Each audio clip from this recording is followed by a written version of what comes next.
obviously, you're not going to do all of these exercises. You're going to choose several because when you bite off too much, then you get discouraged and then you don't do any.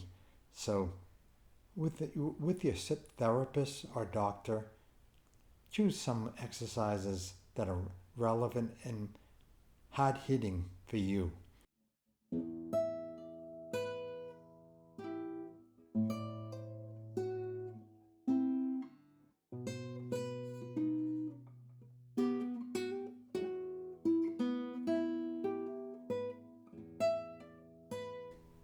Welcome to episode 41, How to Get Your Old Face Back After a Stroke. I was told by the doctors at Mass General Hospital and the therapist the greatest recovery would be within the first 6 months.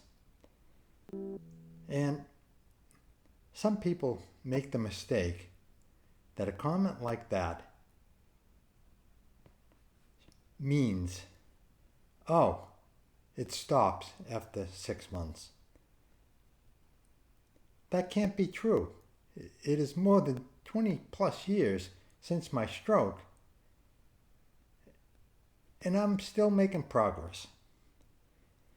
But I work at it, and maybe if you don't, perhaps that's when progress stops.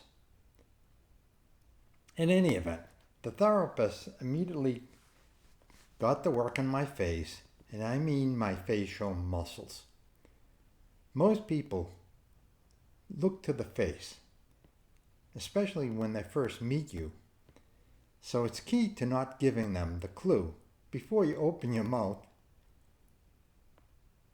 for example, that you are a stroke survivor.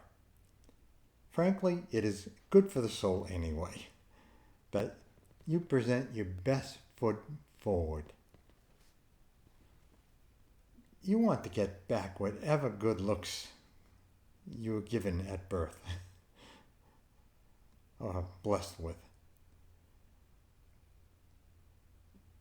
It was 2 weeks after my stroke that I was sent from Mass General to the facility close by, Spalding Rehab Center. And I was unable to speak, unable to walk. My right side was not working. It was on strike, shall we say. And the therapist got to work on my face with my left hand because my right was totally useless at that point. I talked about the issue a bit in episode 25 in abbreviated form. By the way, the hint of this episode, I'll give it to you. This is something that seems self-evident, but we often forget it. Sometimes I use my left hand, my non-stroke hand, out of laziness. But most times I remember to work with my right hand or arm or fingers because I want to improve my right side. When in the kitchen, for example, taking down a plate from a higher place in the cupboard, if you can do it safely, use your right side, the affected side. It's more work. You're conscious how much you're stretching and harder it is to stretch and reach with the right side and hold the plate up. But in the long term, it will be better for you as long as you can do it safely. If you don't use the stroke side, you are contributing to its atrophy. Spasticity, for me, will always be present, but less so if I fight it. I am in my very late 70s, and it seems more truth with age.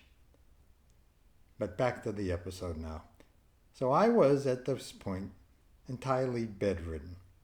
At first, they gave me 3 exercises to work on. And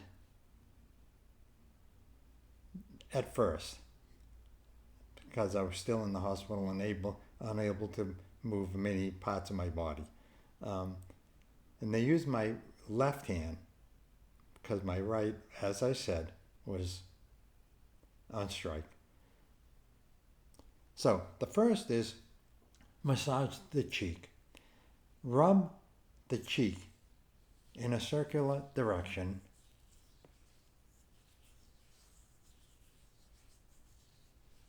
and basically for 15 times. Then reverse the direction the 15 additional times. Do each set of exercises twice. So 30 times in total, 30 times in total. 15 one direction, 15 one direction, 15 in the other direction, 15 in the other direction, and you're done. The second, and do that twice a day.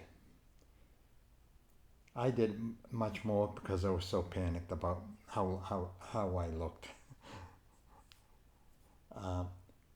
Second was pinch the cheek area.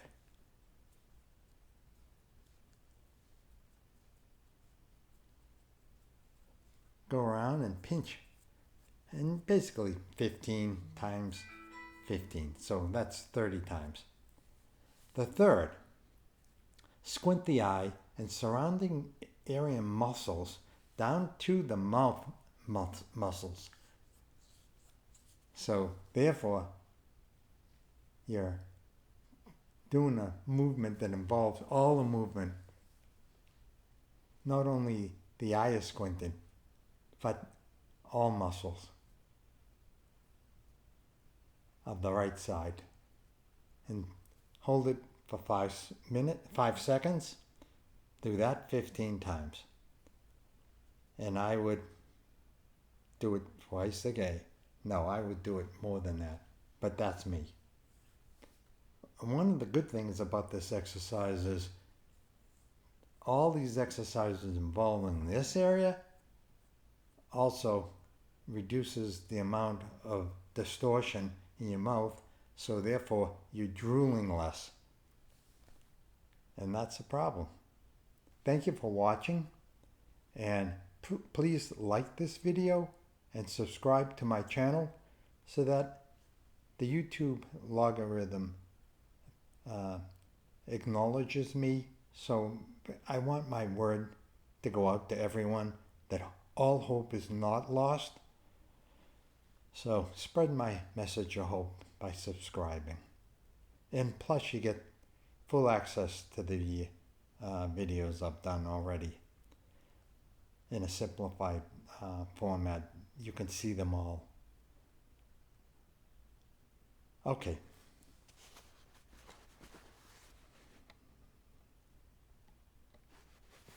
By the way, always consult your doctor on physical occupational therapists before starting exercises, and they can maybe tailor the exercises to your specific needs and ensure safety.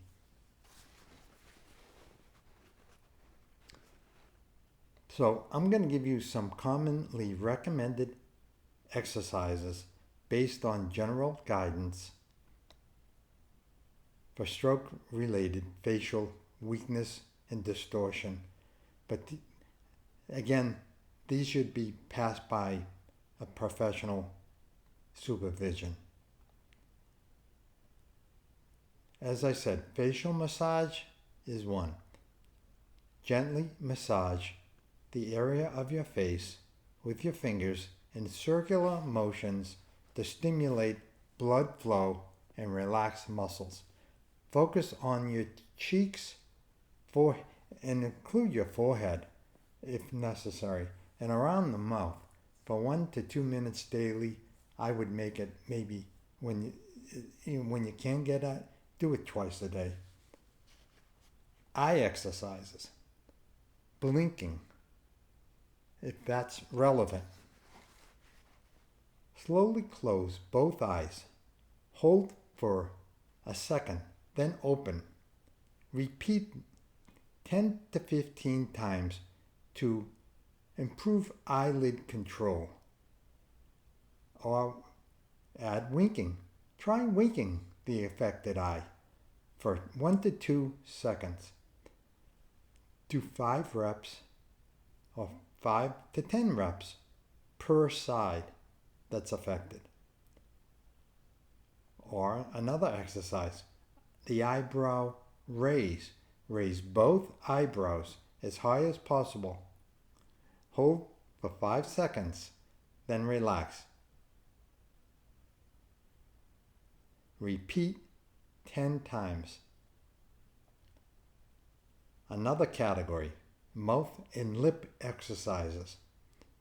Smile practice. Smile as wide as you can, and even if it's uneven, hold for 5 seconds, then relax. Repeat 10 to 15 times.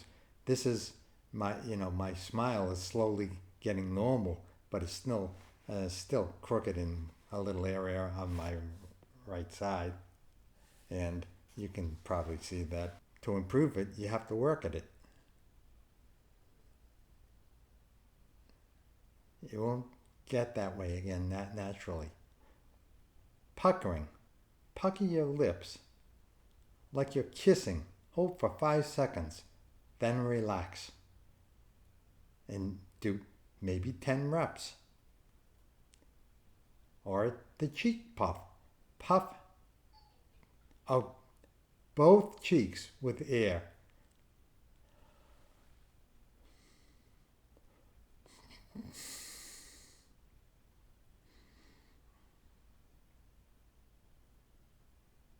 Hold for 5 seconds, release.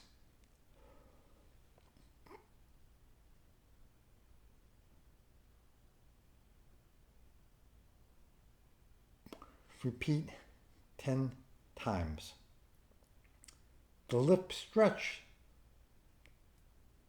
That's an exercise whereby you gently stretch your lips to one side. Hold for 5 seconds, then switch sides. Repeat 5 to 10 times per side.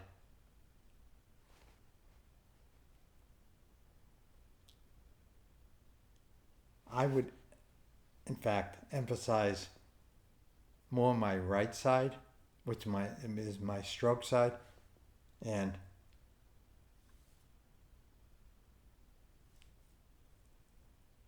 I know that is on my videos on my left side, but believe me, this is my right side.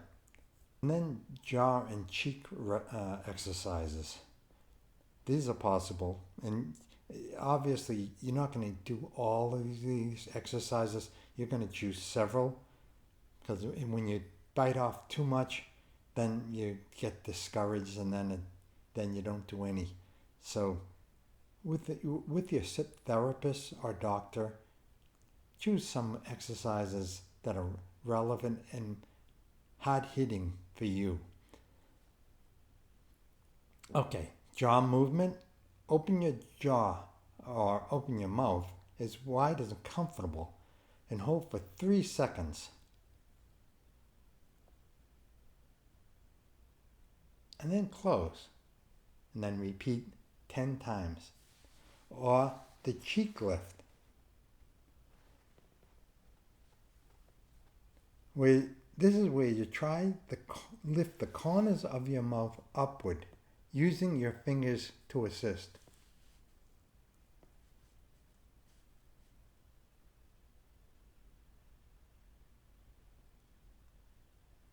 Hold for 5 seconds, the affected side, and maybe repeat 10 times.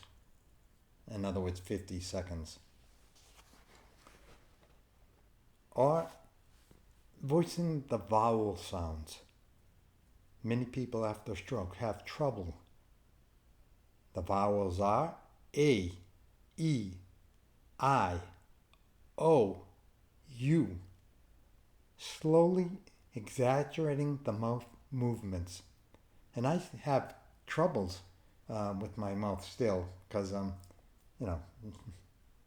it's a problem of stroke victims. But because I lost all speech. Um,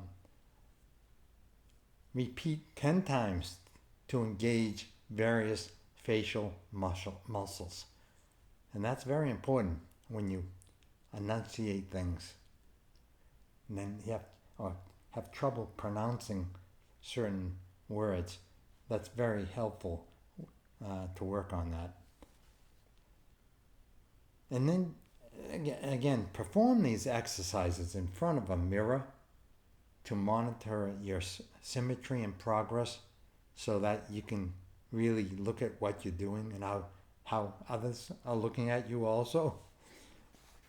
And stop if you feel pain or discomfort and consult your healthcare provider for what's going on. Combined with speech therapy, if speech is affected as recommended by your therapist. It is possible to mount a comeback. Until next time, don't give in to stroke. Thank you very much for listening.